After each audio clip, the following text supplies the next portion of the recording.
பிரைசலோடு ஆண்டவராகிய இயேசு கிறிஸ்து நாமத்தினாலே உங்களை ஒருவரை வாழ்த்துகிறேன். இந்த காலை வேளையில கூட அன்போடு கூட வரவேற்கிறேன். புதிய நாளைக்கான கர்த்தர் நமக்கு கிருபை செய்திருக்கிறார். காலைதோறும் அவருடைய கிருபைகள் புதிதாக இருக்கிறது. அவருடைய கிருபையை அனுபவிக்கிற ஜனங்களாக, அவர் நமக்காக செய்து முடித்ததை நினைத்து நன்றி சொல்லுகிற ஜனங்களாக மிகுந்த ஸ்தோத்திரத்தோடு கூட இந்த காலை வேளையிலும் துவங்கவும். கர்த்தர் நம் வாழ்க்கையிலே பெரிய காரியங்களை செய்கிறவராயிருக்கிறார். அவர் நம்மை ஒவ்வொரு நாளும் வழி நடத்துகிறார். அவரே நமக்கு பக்கபலமாய் இருக்கிறார்.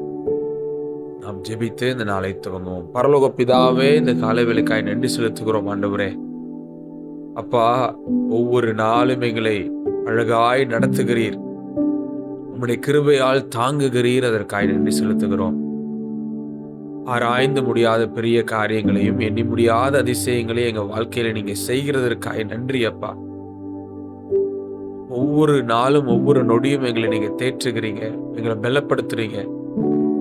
உங்களுடைய வார்த்தைகளை சரியான நேரத்தில் எங்களை தேடி அனுப்புகிறீங்க. அந்த கிருபையின் எண்ணங்களுக்காய் நன்றி செலுத்துகிறோம். கிருபையின் வழி நடத்துதலுக்காய் நன்றி செலுத்துகிறோம். அப்பா, நீங்க தொடர்ந்து எங்களை பலப்படுத்துங்க. நீரே வழியும் சத்தியமும் ஜீவனுமாய் இருக்கிறீர். இந்த தினத்துல இணைந்து ஜெபித்துக் கொண்டிருக்கிற ஒவ்வொருவரையும் கர்த்தர் பலப்படுத்துங்க, வழிகாட்டுங்க, ஜீவனை கொடுங்க.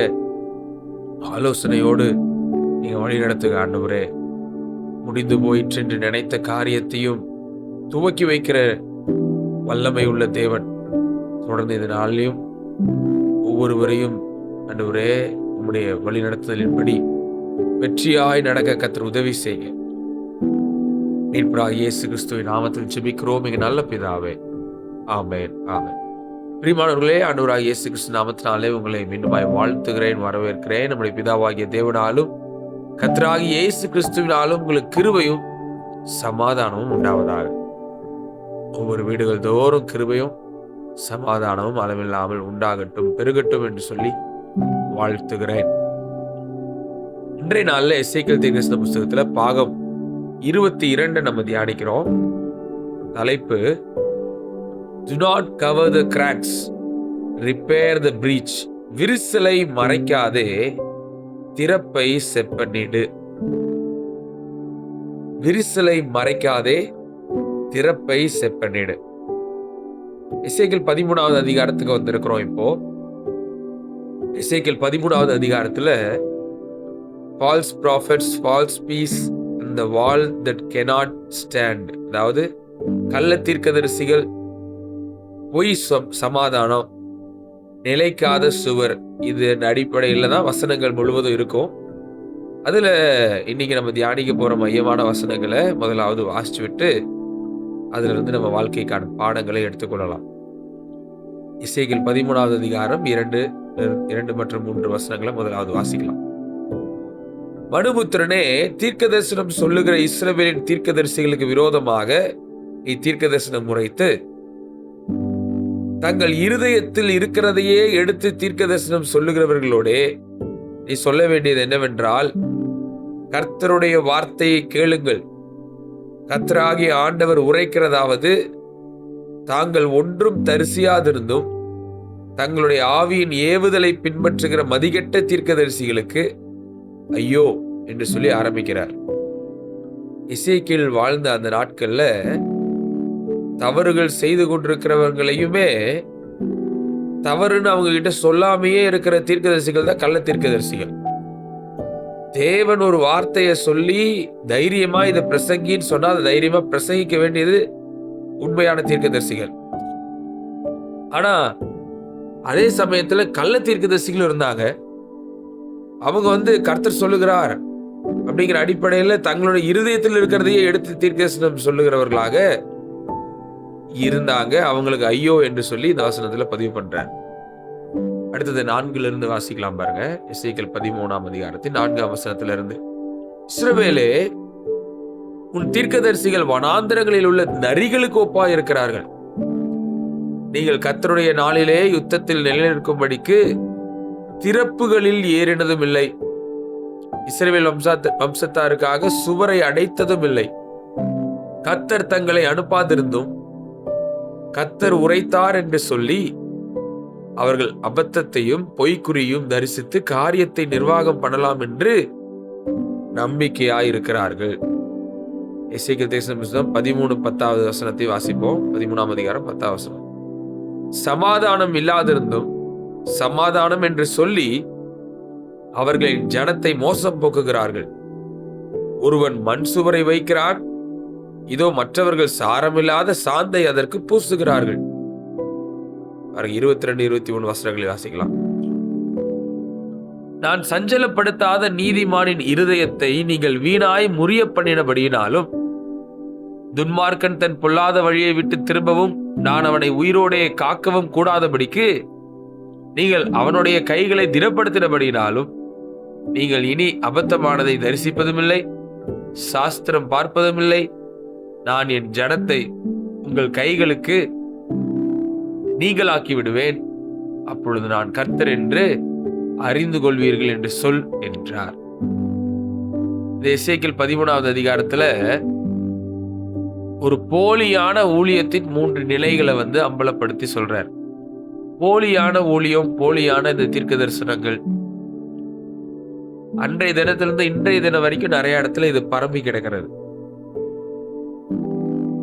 ஒரு போலியான ஊழியத்துடைய முதல் காரியம், அவங்களுக்கு இருக்கிற ஆதாரம், அவர்கள் தேவனை ஆதாரமாக வைக்காம சாத்தியக்கூறாக தங்களுடைய சொந்த இருதயங்கள்ல இருந்தே என்னென்ன வருதோ அது எல்லாத்தையும் பேசிட்டு போயிடுவாங்க.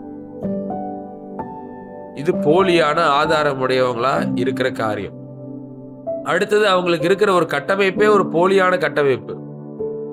சாந்து பூசப்பட்ட ஒரு பலவீனமான சுவர்ல தான் அவங்களே இருப்பாங்க.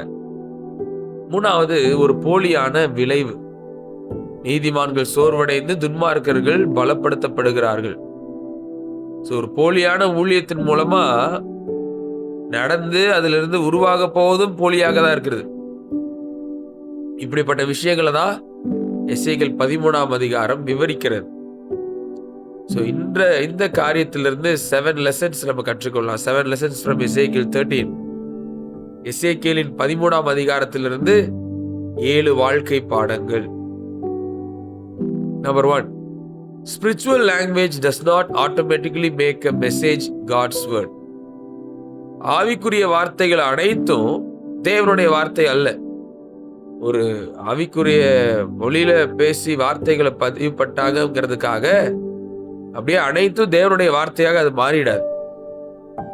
ஒருவர் இன்னைக்கு சொல்றாரு, கர்த்தர் சொல்லுகிறார், பரிசுத்த ஆவியானவர் சொன்னார், எனக்கு ஒரு தரிசனம் வந்தது, தேவன் உங்களை பற்றி இதை சொன்னார் அப்படின்லாம் உங்களை பார்த்து இன்னைக்கு ஒருத்தவங்க கூறுவதால் மட்டும் அது தேவனிடமிருந்து வந்த வார்த்தை ஆகிவிடாது.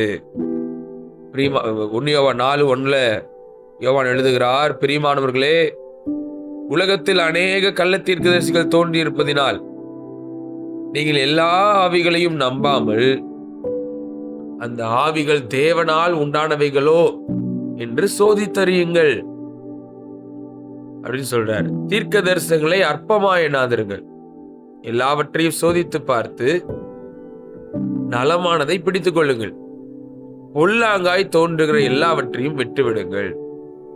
இந்த வசனங்கள்லாம் என்ன முக்கியத்துவப்படுத்தி பதிவு பண்ணப்படுகிறது என்றால், தீர்க்க தரிசனங்கள் கர்த்தரிடத்திலிருந்து வருகிறது என்றால் அதை அற்பமாக எண்ணக்கூடாது, உண்மையாகவே அதற்கு நம்மை அர்ப்பணிக்க வேண்டும். ஆனால் இன்னைக்கு உலகத்துல அநேக கள்ள தீர்க்கதரிசிகள் இருக்கிறதுனால அவங்க சொல்றது எல்லாமே தீர்க்க தரிசனம் நம்ப கூடாது. சோதித்து பார்த்து நலமானதை பிடிச்சுக்கங்க. அது எப்படி சோதித்து பார்க்கிறது? சோதிக்க வேண்டிய ஒரு சில கேள்விகளை உங்க முன்பாக வைக்கிறேன். முதல் கேள்வி, இவர்கள் சொல்வது வேத வசனத்துடன் ஒத்து போகிறதா? இதான் ஃபர்ஸ்ட் காரியம். எந்த ஊழியர்கிட்ட போனாலும்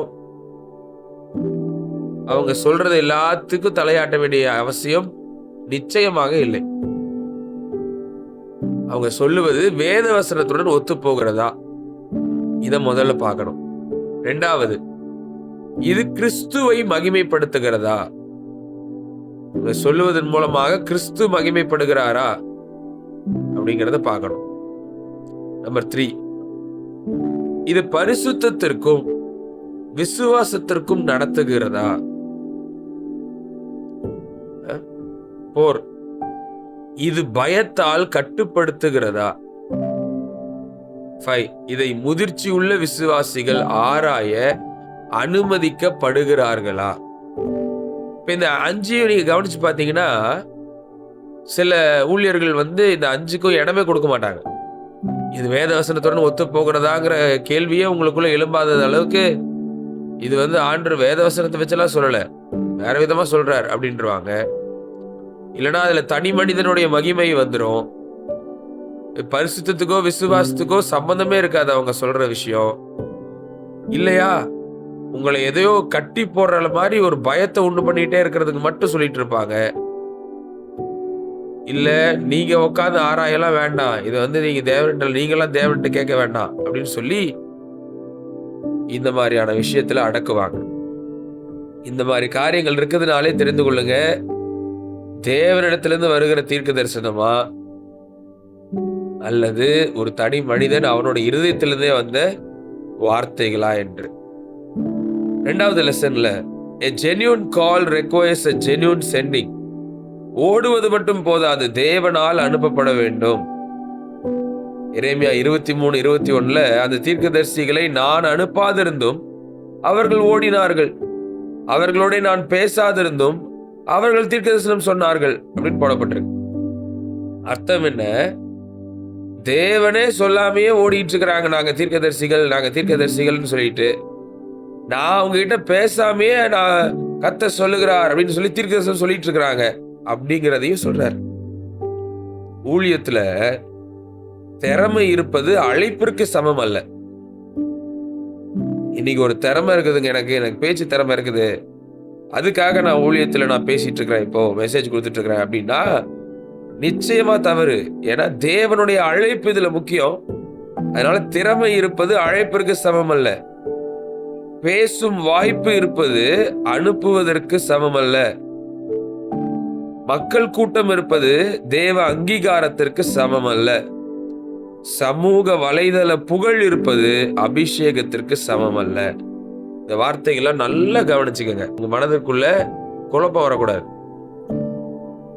சரிங்களா?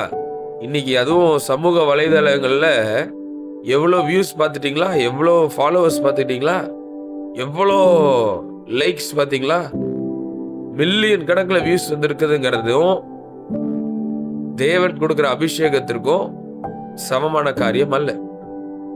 இல்ல, மக்கள் திரளா கூட்டம் வராங்கிறதும் தேவனுடைய அங்கீகாரம் இருக்குதுங்கிறதையும் நீங்க அப்படியே சமப்படுத்தி பார்க்க முடியாது. இந்த மாதிரி விஷயங்கள் எல்லாம் வசனத்தின் மூலமாகவே நம்ம புரிந்து கொள்ள வேண்டியதா இருக்குது. உண்மையான ஊழியம் எப்படிங்கிறதை பார்க்கணும்னா தேவனுடைய அழைப்பிலிருந்து ஆரம்பிக்கப்படுகிறது. இது நம்பர் 1. வேத வசனத்தின் கீழ்ப்படிதலிலிருந்து ஆரம்பிக்கிறது. இது நம்பர் 2. பரிசுத்த ஆவியின் வழி நடத்துதலிலிருந்து கொண்டு போகப்படுகிறது. இது நம்பர் 3. நம்பர் 4, சபையின் பொறுப்புணர்விலிருந்து வர வேண்டும். எல்லாமே ஒரு சபைக்குள்ள இருந்து வரணும். இன்னைக்கு தீர்க்கதரிசிகள்னு தனியா பிரிஞ்சு போயிட்டு இருக்கிறாங்க. நீங்க யாருங்க? நாங்க சுவிசேஷகர்கள். நீங்க எங்க போவீங்க? நாங்க தனியா போயிடுவோம். அப்புறம் நீங்க யாருங்க? நாங்க அப்போஸ்தலர்கள். நாங்க தனியா போயிடுவோம். அப்புறம் போதகர், நாங்க தனியா இருப்போம். மெய்ப்பர்கள், நாங்க தனியா இருப்போம். இப்படின்னு தனித்தனியா போறபடி தேவன் அனுப்பல, சபைக்குள்ளிருந்து போகும்படி தான் அனுப்பியிருக்கிறார். எல்லாமே சபையின் பொறுப்புணர்விலிருந்து வரணும். நான் தேவனுடைய அழைப்பை பெற்றுக்கொண்டு போறது சபையிலிருந்து அனுப்பப்படணும். பைபிள்ல பவுலும் பர்னபாவையும் அனுப்பிவிடுங்கன்னு சொல்லும் போதும் சபையில் அவங்க எல்லாரும் இருக்கும் பொழுதுதான் ஆவியானவர் பேசினார். ஒவ்வொரு ஊழிய அழைப்பும் சபையில அந்த பொறுப்புணர்வுல இருந்து தான் ஆரம்பிச்சு கிளம்பணும் பாருங்க. இல்லையா? தேவன் இதுல தேவனுடைய அழைப்புங்கிறதும் அவர் அதனுடைய வசனத்தின் அடிப்படையில் நம்மளை கீழ்ப்படிய பண்ணுகிறதும் பரிசுத்த ஆவியானுடைய வழி நடத்துதலும் நிச்சயமா இங்க இருக்கிறத நம்ம கவனிக்கணும். 3வது பாடம், ட்ரூ ஸ்பிரிச்சுவல் ப்ராஃபட் என்டர்ஸ் தி பிரீச். உண்மையான தீர்க்கதரிசி திறப்பில் நிற்பான். எசேக்கியேல் 13:5 ஆண்டவர் சொல்ற வார்த்தையை நம்ம கவனிச்சோம். நீங்கள் கர்த்தருடைய நாளிலே யுத்தத்தில் நிலைநிற்கும்படிக்கு திறப்புகளில் ஏறினதும் இல்லை அப்படின்னு ஒரு வார்த்தை போடப்பட்டிருக்கு பார்த்தீங்களா, திறப்பு அப்படின்னு. அதுதான் பிரீச்னு சொல்றோம். ஒரு நகரத்தின் மதிலில் திறப்பு ஏற்பட்டால் எதிரி அதன் மூலம் உள்ளே நுழைவான். குடும்பத்திலோ, சபையிலோ, தனிப்பட்ட வாழ்க்கையிலோ திறப்புகள் இன்னைக்கும் இருக்கிறது. எப்படிலாம் திறப்புகள் உண்டாகுது? அவங்க எதையுமே ஜெபத்தோட செய்யவே மாட்டாங்க. ஜெபமின்மை காணப்படுதுன்னா அந்த வீடு திறப்பால இருக்குதுன்னு அர்த்தம். நம்ம எந்த ஒரு காரியத்தையும் தேவனிடத்துல ஜெபித்து துவங்க வேண்டும் என்பது ரொம்ப ரொம்ப கவனமா இருக்க வேண்டிய விஷயம். அப்படி எதையுமே நீங்க உங்க சொந்த பலத்துல நீங்க பாட்டு செஞ்சுக்கிட்டே போயிட்டே இருக்கிறீங்க, அங்க ஜெபத்தோட அந்த காரியம் நடக்கலன்னாலே நீங்களே எதிரிக்கு உங்க வீட்டை திறந்து கொடுத்துட்டு இருக்கிறீங்க, ஒரு ஓட்டையை உண்டு பண்ணி கொடுத்துட்டு இருக்கிறீங்கன்னு அர்த்தம். ரெண்டாவது, மன்னிக்காமை. நீங்க ஒருத்தவங்களை மன்னிக்க முடியலனாலும் அங்க திறப்பை உண்டு பண்றீங்க எதிரிக்கு. ரகசிய பாவம், குடும்ப பிரிவு, தவறான போதனை, பொருளாசை, தலைமைக்கான பொறுப்பின்மை, சுவிசேஷ மையத்தை இழத்தல், பரிசுத்தமின்மை, தேவ வார்த்தை அறியாமை, இது மாதிரி போய்கிட்டே இருக்கலாம். வசன அடிப்படையில தான் நான் சொல்றது காரியம். இது எல்லாமே எதை உண்டு பண்ணுது? ஒவ்வொரு குடும்பத்திலையுமா இருக்கட்டும், சபையிலையா இருக்கட்டும், இல்லை தனிப்பட்ட வாழ்க்கையில இருக்கட்டும், நம்மளுடைய ப்ரொடெக்டிவ் காம்பவுண்டுக்குள்ள நம்மளே ஒரு ஓட்டையை உண்டு பண்ணி வச்சிரோம்னு அர்த்தம். வெளியில சுத்தி இருக்கிற இடத்துல இருந்து பாம்புகள் உள்ள வர, தேவையில்லாத காரியங்கள்லாம் உள்ள வருவதற்கு நம்மளே வழிவகுத்து விடுகிறோம் அப்படிங்கிற மாதிரி அர்த்தம் தான் இந்த திறப்பு. உண்மையான ஊழியக்காரன், உண்மையான தீர்க்கதரிசி என்ன பண்ணுவாங்க பாருங்க. அப்போஸ்தலர் 20ஆம் அதிகாரம் 30-31 வசனத்துல பவுல் என்ன செய்யறாருன்னு பாருங்க. உங்களிலும் சிலர் எழும்பி சீஷர்களை தங்களிடத்தில் இழுத்துக் கொள்ளும்படி மாறுபாடானவைகளை போதிப்பார்கள் என்று அறிந்திருக்கிறேன். ஆனபடியால் நான் 3 வருஷ காலமாய் இரவும் பகலும் கண்ணீரோடே இடைவிடாமல் அவனுக்கு புத்தி சொல்லிக் கொண்டு வந்ததை நினைத்து விழித்திருங்கள். இங்க என்ன பிரச்சனையாகுது? சபைக்குள்ள யாரோ எதையோ பேசிட்டு போயிடுவாங்கங்கிற சூழ்நிலை இருந்துச்சு. அதனால உங்களுக்காக நான் இரவும் பகலும் 3 வருஷமா நான் ஜெபம் பண்ணிட்டு இருக்கிறேன். நீங்க சத்தியத்தை விட்டு வழி விலக கூடாது, இந்த கிருபையின் சுவிசேஷத்துக்குள்ள நியாயப்பிரமாணத்தை தூக்கிட்டு யாரும் உள்ள வந்துடக்கூடாது அப்படின்னு பவுல் திறப்புல நின்று ஜெபிக்கிறத இந்த இடத்துல பதிவு பண்ணியிருக்கிறார். இது மாதிரி மோசே, நெகேமியா வசனங்கள்ல பைபிள்ல இப்படிப்பட்ட திறப்புல நின்று ஜெபிக்கிற காரியங்கள் குறிப்பிடப்பட்டிருக்கிறத பார்க்க முடியும். உண்மையான தீர்க்கதரிசன ஊழியம் வெறும் மேடை ஊழியம் அல்ல, அது திறப்பில் நிற்கும் ஊழியமாக இருக்கிறது. 4வது பாடம், peace without truth is spiritual plaster. சத்தியம் இல்லாத சமாதானம் பொய் சமாதானம். நல்ல தீர்க்கதரிசிகள் சமாதானம் என்று சொன்னார்கள், ஆனால் மக்கள் பாவத்தை விட்டு திரும்பவில்லை, விக்கிரகங்களை அகற்றவில்லை, தேவ வார்த்தைக்கு கீழ்ப்படியவில்லை, அநீதியை நிறுத்தவே இல்லை. எரேமியா 6:14 ஆண்டவர் சொன்ன வார்த்தை என்னன்னா, சமாதானம் இல்லாது இருந்தோம், சமாதானம் சமாதானம் என்று சொல்லி என் ஜனத்தின் காயங்களை மேற்பூச்சாய் குணமாக்குகிறார்கள். அதான் ஸ்பிரிச்சுவல் பிளாஸ்டர்னு போட்டோம். மேற்பூச்சா ஒரு பிளாஸ்டர் ஓட்டின மாதிரி ஒட்டி விட்டுறாங்களே தவிர உள்ளுக்குள்ள பல காயங்களும் பிரச்சனைகளும் இருக்குது. வேதாகம சமாதானம் என்பது பிரச்சனையை மறைப்பதல்ல. அதோட எபிரேய சொல் என்னன்னா ஷாலோம். இதோடைய பொருள் முழுமை, நலன், ஒழுங்கு, உறவு சீர்மை, உடன்படிக்கை, ஆசீர்வாதம், தேவனுடைய ஆட்சிக்குள் வரும் நிம்மதி அப்படின்னு நிறைய இதுக்கு பொருள் கொடுக்கலாம். ஒரு நிறைவான ஒரு சூழ்நிலை அப்படிங்கிற மாதிரி வருது. சத்தியத்தை நிராகரித்து ஷாலோம் அனுபவிக்கவே முடியாது யாராலும். அதனாலதான் இந்த தலைப்புல சத்தியம் இல்லாத சமாதானம் பொய் சமாதானம். சத்திய வார்த்தைகளை, உண்மையை நீங்க எடுத்துக்கொண்டு அதன் மூலம் உருவாகிற சமாதானம் தான் உண்மையான சமாதானம், ஷாலோம் வாழ்க்கை. 5வது பாடம், The storm examines what appearance cannot prove. வெளித்தோற்றம் நிரூபிக்க முடியாததை புயல் சோதிக்கிறது. மத்தேயு 7ஆம் அதிகாரம் 24-27 வரைக்கும் இயேசு 2 வீடுகளை பற்றி சொன்னார். ஒன்று கண்மலையின் மேல கட்டப்பட்டிருக்கிற வீடு, இன்னொரு மணலின் மேல் கட்டப்பட்டிருக்கிற வீடு. 2 வீடுகள். 2 வீடுகளுக்கும் மழை வந்தது, வெள்ளம் வந்தது, காற்றடித்தது. ஒரு வீடு விழுந்தது, மற்றொரு வீடு நிலைத்தது. வித்தியாசம் புயல்ல இல்ல, வித்தியாசம் அஸ்திபாரத்துல இருந்தது. இன்னைக்கு கூட வாழ்க்கை புயல்கள் என்று வருகிறது, பணக்குறைவு வருகிறது, உடல்நல சோதனைகள் வருகிறது, மனிதர்களுடைய நிராகரிப்பு, ஊழிய தடைகள், குடும்ப அழுத்தம், திட்டங்களின் தோல்வி, ஜெபத்தின் பதில் தாமதமாகிறது, தவறாக புரிந்து கொள்ளப்படுதல், இந்த மாதிரிலாம் நிறைய வாழ்க்கை புயல்கள் நம்மள அடிக்கலாம். இவை நம்முடைய அஸ்திபாரத்தை வெளிப்படுத்துகின்றன. நம்முடைய அஸ்திபாரம் யாரு? கிறிஸ்து இயேசுதான். அப்படின்னா நம்ம ஸ்ட்ராங்கா நிற்போம். இன்னைக்கு உங்க விசுவாசம் எதன் மேல இருக்குது? ஆண்டவர் மேலையா இல்ல ஆசீர்வாதத்தின் மேல கட்டப்பட்டிருக்குதா? தேவனுடைய அங்கீகாரத்தின் மேலா இல்ல மனித அங்கீகாரத்தின் மேல கட்டப்பட்டிருக்குதா? தேவனுடைய வார்த்தையின் மேலா அல்லது உங்க உணர்ச்சியின் மேல கட்டப்பட்டிருக்குதா? கிறிஸ்துவின் மேல கட்டப்பட்டிருக்குதா இல்ல உங்க சொந்த பலத்து மேலையும் உங்க மேலையும் கட்டப்பட்டிருக்குதா? இதன் அடிப்படையில தான் நீங்க விழுகிறீங்களா நிக்க போறீங்களான்னு அர்த்தமா. 6வது பாடம், True ministry restores God's moral clarity. உண்மையான ஊழியம் தேவனுடைய நீதியான பார்வையை மீட்டெடுக்கிறது. எசேக்கியேல் 13ஆம் அதிகாரம் 22ல தேவன் 2 பெரிய குற்றங்களை சொல்றார். தேவன் துக்கப்படுத்தாத நீதிமானை அவர்கள் துக்கப்படுத்தினார்கள். இது ஒரு சம்பவம். இது எப்படி நடக்குது பிரதர்? தேவன் துக்கப்படுத்தாத நீதிமான இவங்க எப்படி துக்கப்படுத்த முடியும்?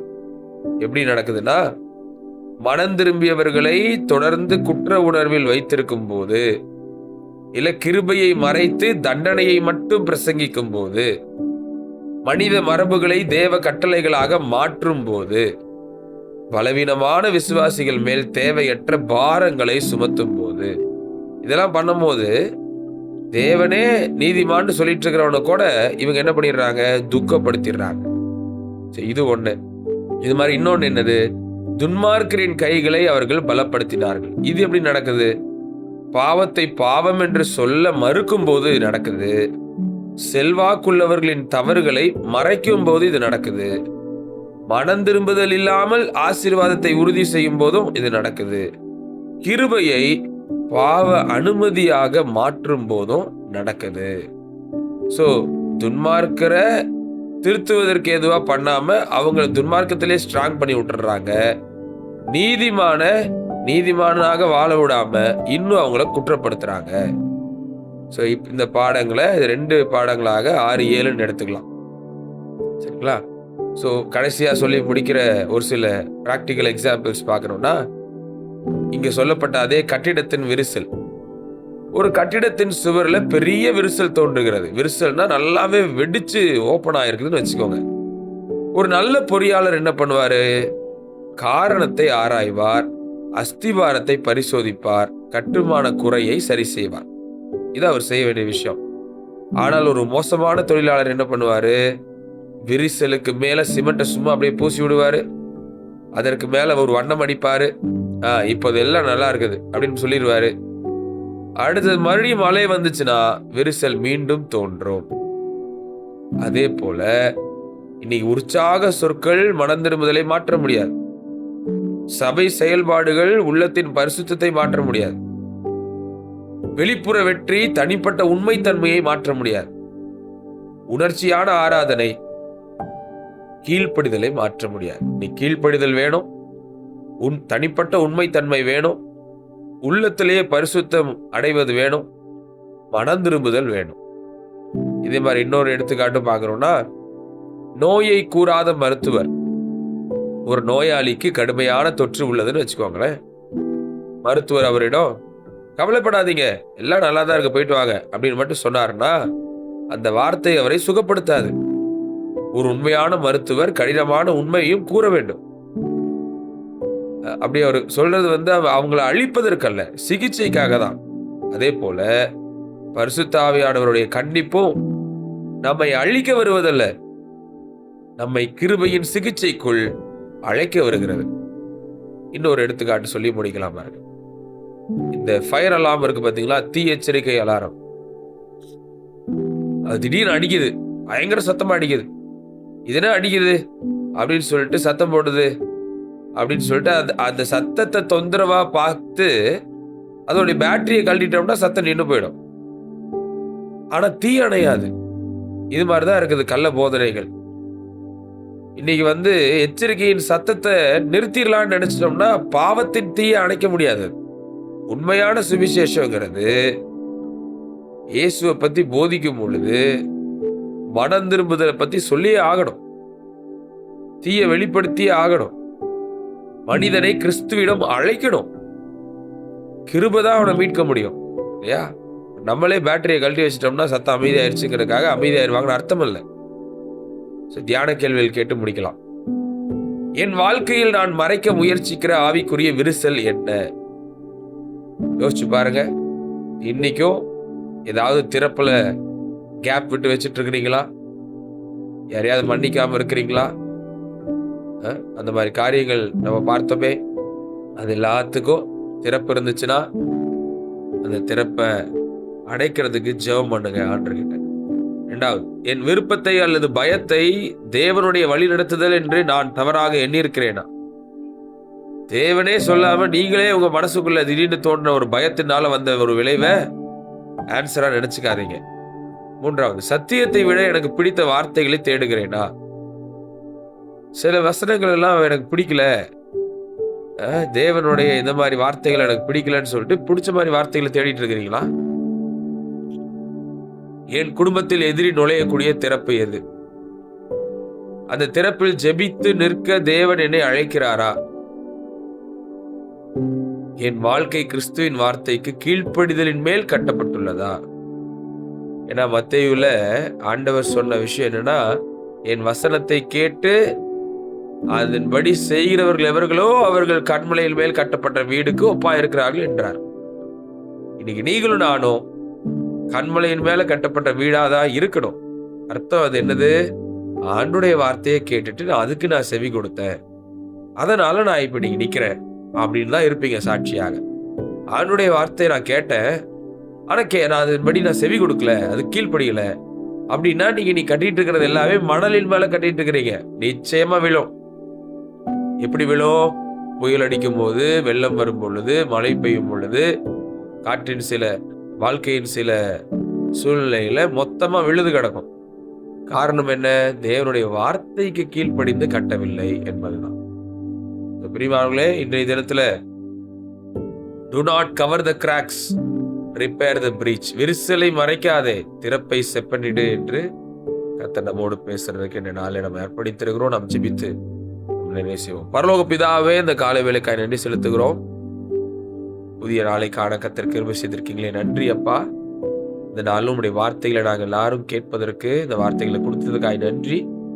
எங்கள் வாழ்க்கையிலே மேற்பூச்சாய் பூசுகிற பூச்செடிங்க எங்களுக்கு காண்பிக்காம ஆண்டவரே, எங்களுக்கு உங்களுடைய வார்த்தைகள் மூலம் சரியான மாற்றங்களை உண்டு பண்ணுகிற தேவனா இருக்கிறீங்க. ஆண்டவரே, எங்களுக்கு நீ கொடுத்த வார்த்தைகளை போல ஆண்டவரே, என்னென்ன பகுதிகள் எல்லாம் எங்களிடத்துல திறப்பாக காணப்பட்டு கொண்டிருக்கிறதோ அவைகள் அடைக்கப்படுவதற்கு நாங்கள் அங்கே ஜெபிக்கவும், ஆண்டவரே, எந்தெந்த குடும்பங்கள் எல்லாம் சமாதானத்தை அனுபவிக்காம இருக்குதோ மனம் திரும்புதலுக்கு ஏற்ற சத்தியங்களை கொண்டு போகவும் கர்த்தர் ஆண்டவரே உம்முடைய வார்த்தைகள் மூலமாக ஒவ்வொரு குடும்பத்தையும் செப்பனிடும்படி நாங்கள் நேரத்தில் ஜெபிக்கிறோம். கர்த்தர் எங்களை எல்லாரையும் பாதுகாக்கிறவர், எங்களை வழி நடத்துகிறவர். தொடர்ந்து எங்களை ஆசீர்வதித்து பலப்படுத்தி கர்த்தர் எங்களை வழி நடத்துவீராக என்று சொல்லி ஜெபிக்கிறோம்.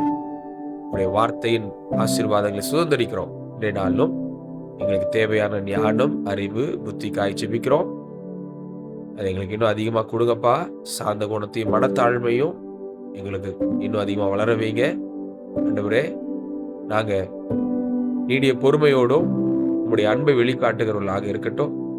எங்கள் சரீரம் பரிபூர்ண ஆரோக்கியம் அடையட்டும், எல்லா அவயவங்களும் சுகமாகட்டும் ஆண்டவரே. நாங்கள் உங்களுடைய ஐஸ்வர்யத்தாலும் கனத்தாலும் நிரப்பப்பட்டவர்களாகி ராஜ்யத்திற்கு அள்ளி தரட்டும்.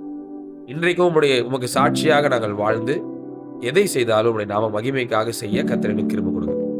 மீட்பராகிய இயேசு கிறிஸ்துவின் நாமத்தில் ஜெபிக்கிறோம் எங்கள் நல்ல பிதாவே, ஆமென். ஆமென். என் ஆத்துமாவே கர்த்தரை ஸ்தோத்திரி, என் முழுமையோட அவருடைய பரிசுத்த நாமத்தை ஸ்தோத்திரி. என் ஆத்துமாவே கர்த்தரை ஸ்தோத்திரி, கர்த்தர் செய்த சகல உபகாரங்களையும் மறவாதே.